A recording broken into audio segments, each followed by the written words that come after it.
Me ocupo de los objetos extraterrestres en la NASA. Hasta ahora he analizado diversas rocas y materiales del espacio, y mi próximo gran proyecto es analizar muestras de suelo de Marte. Con el paso de los años, la emoción de manipular objetos del espacio se ha desvanecido, y mi trabajo se ha reducido a una simple rutina que he establecido, para investigar y registrar las características de todo lo que llega a mi mesa. Hace poco, recibí un trozo de metal liso que, al parecer, había sido encontrado flotando en órbita por la gente de la ISS. Cuando examiné por primera vez este trozo de metal, me intrigó su forma aparentemente hecha por el hombre, como si hubiera sido creada deliberadamente por alguien y lanzada al espacio. No era más grande que un pequeño y elegante ladrillo para cargar un ordenador portátil, y tenía esquinas redondeadas y suaves, como los guijarros de un río. Fue un hallazgo interesante, y me entusiasmó examinar este objeto. Me sorprendió que nadie hubiera considerado que esto probablemente fue lanzado al espacio por alguien, porque hay una probabilidad muy baja de que este artefacto haya sido creado naturalmente. Estaba dándole la vuelta en mis manos enguantadas, cuando me di cuenta de que tenía una pequeña hendidura en el lado izquierdo. Mi ritmo cardíaco comenzó a acelerarse. Al introducir un trozo de papel en la ranura, todo el disco empezó a transformarse. El metal empezó a derretirse como el chocolate y se moldeó en una forma totalmente diferente. Ahora había un simple agujero circular en el lateral, que al inspeccionarlo, parecía no tener fin, ya que solo veía un pozo oscuro por mucho que mirara dentro. Me alejé del aparato al darme cuenta de que estaba trabajando con una tecnología tan avanzada, que iba más allá de nuestra comprensión de la física y la química mismas. Había que llevarlo a los superiores inmediatamente. De alguna manera, durante todo el proceso de sacar esto del espacio y llevarlo a mi mesa, nadie se había dado cuenta de que este exterior metálico escondía componentes tecnológicos en su interior. También explicaba por qué las organizaciones gubernamentales aún no se lo habían llevado. El aparato había dejado de moverse y permanecía inmóvil sobre mi mesa mientras yo lo miraba fijamente. Por un lado, sabía que esto iba mucho más allá de lo que podía hacer.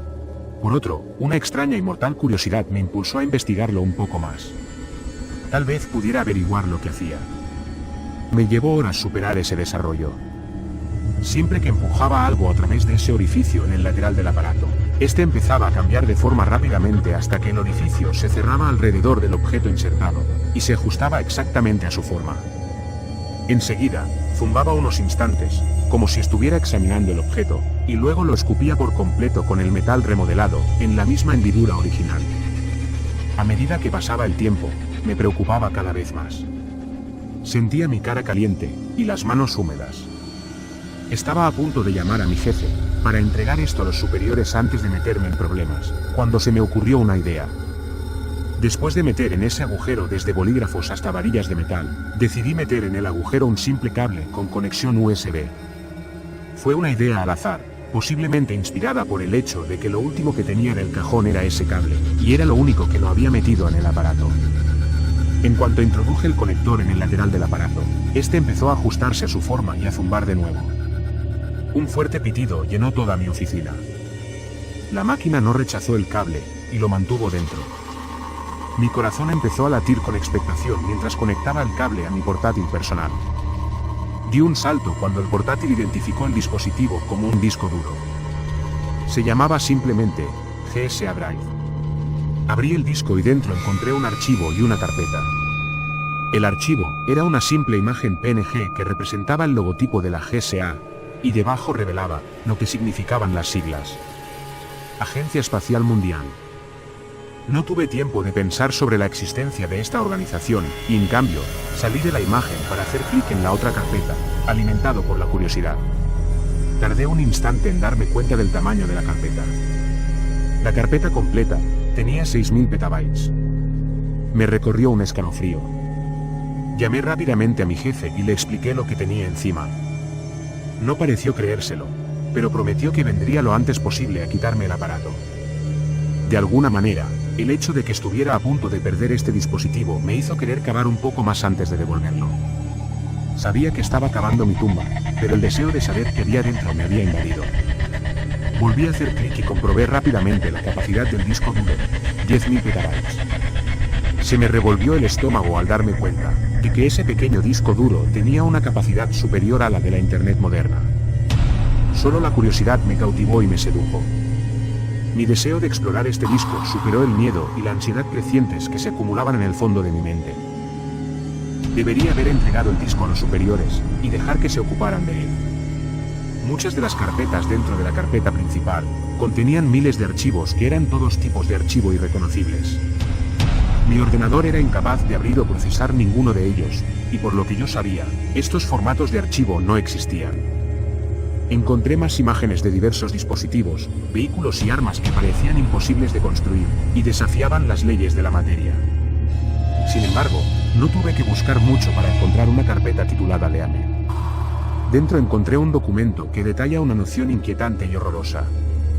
Revela la existencia de la unidad y por qué está aquí. Lo transcribo aquí para que lo leas tú mismo.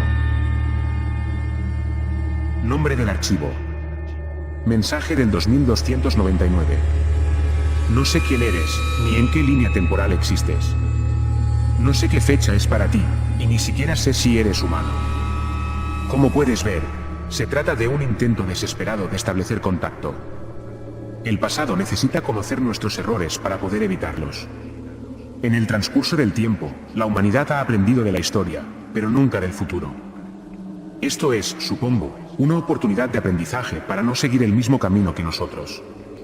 Durante el año 2050, hubo una segunda, se podría llamar revolución industrial. Asumo que conoces la revolución industrial, ya que tienes la tecnología para abrir este archivo y leerlo. Esta revolución fue una revolución de la tecnología. Un boom tecnológico masivo acumulado por las décadas de innovación anteriores. Fue una época en la que diferentes descubrimientos de las décadas anteriores se unieron en la tecnología, y nos permitieron redefinir nuestros dispositivos para siempre. Muy pronto, los coches autoconducidos fueron sustituidos por una red de centros de teletransporte, que te descomponían hasta los átomos y te reconstruían al otro lado. No es que no hubiera accidentes, pero la medicina había avanzado tanto que la muerte se había convertido en un concepto del pasado. Varios miles de personas comenzaron a vivir como mentes en robots humanoides, en los primeros años de desarrollo de esta tecnología. Los ordenadores cuánticos fueron sustituidos por chips cibernéticos. Los edificios progresaron hasta convertirse en rascacielos inteligentes que se extendían hasta el borde de la atmósfera. Ni siquiera perdonamos a los océanos, que pronto se llenaron de rascacielos y ciudades submarinas. Cuando la humanidad terminó de conquistar la Tierra y de deshacerse de toda su otra vida, se dio cuenta de los errores que había cometido. Varios países empezaron a destruir las ciudades y a construirlas bajo tierra para fomentar un entorno natural en la parte superior. No fue el cambio climático lo que acabó con la vida. No, eso se resolvió hace años. Fue la rápida pérdida de hábitat a medida que la población se extendía, más allá de la capacidad de acogida de la Tierra. Los únicos animales y plantas que quedaron fueron las necesidades agrícolas que la humanidad necesitaba. Por desgracia, no podían formar un ecosistema completo, por lo que el medio ambiente siguió sufriendo y rompiéndose sin solución a la vista. Así que la humanidad se lanzó a las estrellas. En un breve lapso de 100 años, todos los planetas del sistema solar habían sido terraformados. Desde el caluroso desierto de Mercurio hasta los océanos helados de las lunas de Júpiter, la gente había encontrado la manera de vivir allí. La población siguió expandiéndose a lo largo de esos años, y de alguna manera, empezó a superar la capacidad de todo el universo. De lo que no se dio cuenta mucha gente al terraformar un planeta tras otro, es de que no podían crear vida. No podían construir el entorno que habían destruido en la Tierra. Yo era uno de los pocos, autoproclamados exploradores del espacio, como los exploradores del mar en los días en que la Tierra era la Tierra. Nuestro trabajo consistía en encontrar más planetas habitables que pudieran ser terraformados rápida y eficazmente. Teníamos la tecnología para terraformar todos los planetas, pero planetas como Mercurio necesitaban mucho más tiempo y energía para transformarse porque, después de todo, no podíamos mover literalmente el planeta de su órbita. Sin embargo, si nos dieran otro siglo, dudo que no fuéramos capaces de hacerlo. La tecnología experimental de los agujeros de gusano se había desarrollado un par de décadas antes. Las naves espaciales con esta forma de transporte incorporada se entregaban a cualquiera que deseara explorar el espacio en solitario, a millones de años luz del humano más cercano. Estas naves podían construir agujeros de gusano hasta otro lugar determinado del espacio y pasar a través de ellos, saltándose millones de años luz de viaje en el proceso. De este modo, la humanidad comenzó a expandirse de nuevo por el universo observable, como las grietas que se forman lentamente en el cristal. No encontramos ninguna otra forma de vida a lo largo de nuestra exploración, e imaginamos que estábamos realmente solos, hasta que visité Croton 42A.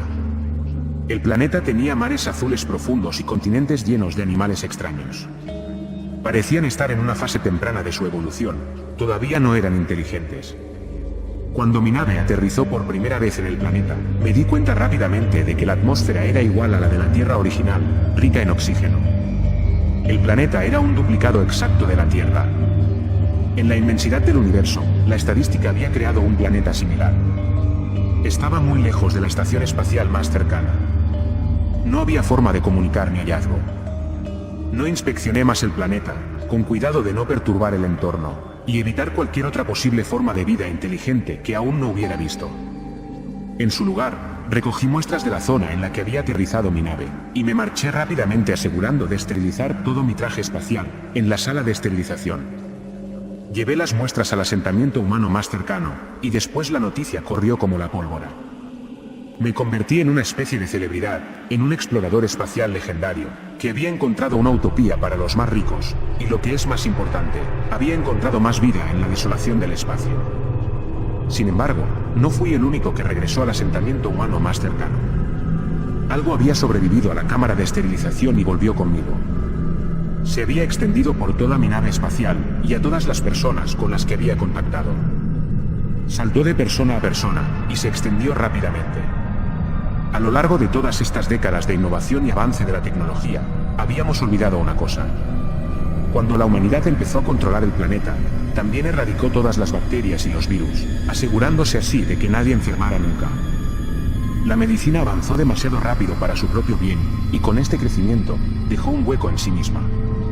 Todas las plantas medicinales que se necesitaban para fabricar medicinas, se extinguieron al considerarse inútiles tras la erradicación de todas las enfermedades. Un simple virus procedente de un planeta a millones de años luz, empezó a conquistarnos igual que nosotros habíamos hecho con las estrellas. Al igual que habíamos fabricado grandes redes de conversores de energía térmica y lumínica alrededor de las estrellas, esta enfermedad comenzó a rodearnos. El primer año, la mitad de la población humana murió. Los síntomas eran simples. La piel del paciente comenzaba a ponerse lentamente azul con el paso de los días. Cuando la piel se había vuelto completamente azul, y se arrugaba antes de que todo el cuerpo fuera incapaz de retener el agua, el paciente tendría una muerte súbita por deshidratación. Asentamientos enteros se derrumbaron en la anarquía, mientras la gente luchaba por la comida y los recursos. Se formaron grupos militares y atacaron en masa, robando recursos y alimentos. Las guerras estallaron en la utopía intergaláctica que la humanidad había creado para sí misma, y derribaron edificios. Nada podía impedir su propagación. Ni siquiera sabíamos cómo se propagaba, ya que parecía hacerlo por todas las vías posibles. Los científicos que estudiaban a los pacientes empezaron a morir, y no había forma de estudiar el virus sin infectarse uno mismo. Los más ricos empezaron a comprar costosas naves espaciales para ponerlas en cuarentena, pero pronto fueron atacados al derrumbarse todo el orden. Durante unos pocos meses, el caos y la guerra iluminaron planetas enteros como fuegos artificiales en el cielo. Con nuestro avanzado armamento, los humanos se convirtieron en desesperadas versiones animalistas de sí mismos, buscando suministros y comida, mientras portaban el virus y lo transmitían por todas partes. A lo largo de todo esto, seguí vivo. No mostré ni un solo síntoma, y de alguna manera, el virus me había atravesado. Cogí mi nave y me alejé de los principales asentamientos humanos para protegerme, sin dejar de escuchar las transmisiones y los mensajes de todo el mundo. Observé digitalmente cómo asentamientos humanos enteros quedaban vacíos, y las infraestructuras empezaban a decaer. Todo nuestro desarrollo durante siglos empezó a decaer y a retroceder. La población se redujo hasta quedar confinada en un solo planeta, la Tierra. El único planeta que no había registrado ningún caso de este virus. Un pequeño gobierno había protegido el planeta entre todo el caos intergaláctico. La gente de la Tierra pensó que eso era el final, que de alguna manera habían sobrevivido contra todo pronóstico, y que les tocaba reconstruir el imperio intergaláctico que habíamos formado. Un caso misterioso acabó con esas ambiciones y erradicó al resto de la población. Tras días sin recibir una sola emisión o mensaje, me di cuenta de que posiblemente era el último de mi especie en el vacío sin esperanza del espacio. Visité las colonias abandonadas, desesperado por encontrar un solo ser humano que no fuera yo, pero todo lo que encontré fueron cuerpos que el virus había dejado a su paso. De alguna manera, aún no me he infectado. El virus me había librado, y al mismo tiempo me había condenado a morir en la soledad de las estrellas. Al terminar este siglo y empezar uno nuevo, comienza toda una era. Una era sin humanidad. Una era en la que todos nuestros asentamientos comenzarán a convertirse en polvo hasta que no quede ninguna marca de nosotros en el universo. A veces me pregunto, ¿qué pasaría si eso fuera lo que le ocurriera al resto de la vida? Volví al planeta en el que se había originado el virus y decidí pasar el resto de mi vida allí. Incluso después de quitarme el traje espacial y respirar el dulce aire fresco, el virus no me infecta. De alguna manera, soy el único inmune entre los millones de personas que sucumbieron a esta enfermedad. Antes de poner fin a mi miserable existencia, he encargado a la inteligencia artificial de mi nave que escriba y entregue este mensaje en el disco duro principal de mi nave. Abrirá un pequeño agujero de gusano e intentará enviar esto en el pasado, una tecnología en la que he estado trabajando personalmente desde que toda la raza humana se extinguió. La inteligencia artificial de mi nave me ayudó mucho, y pude lograr lo que toda la humanidad aún no había logrado: viajar en el tiempo. Si estás leyendo este mensaje y la fecha es de principios del siglo XXI, significa que mi agujero de gusano para viajar en el tiempo ha tenido éxito y que hace tiempo que he muerto. Bueno, en tu línea de tiempo, todavía no existo. Por favor, difunde este mensaje todo lo que puedas, dáselo a todo el mundo. Aprende de nuestros errores. Protege el planeta. Cuídalo. Es el único hogar que tenemos, en el mortífero mar negro de estrellas. Mis ojos se llenaron de lágrimas cuando terminé de leer el mensaje. En el fondo, sabía que era auténtico. Le dije a mi jefe que estaba bromeando con él, y me llevé el disco para mí. Comparto este mensaje aquí, antes de que lo borren y lo censuren.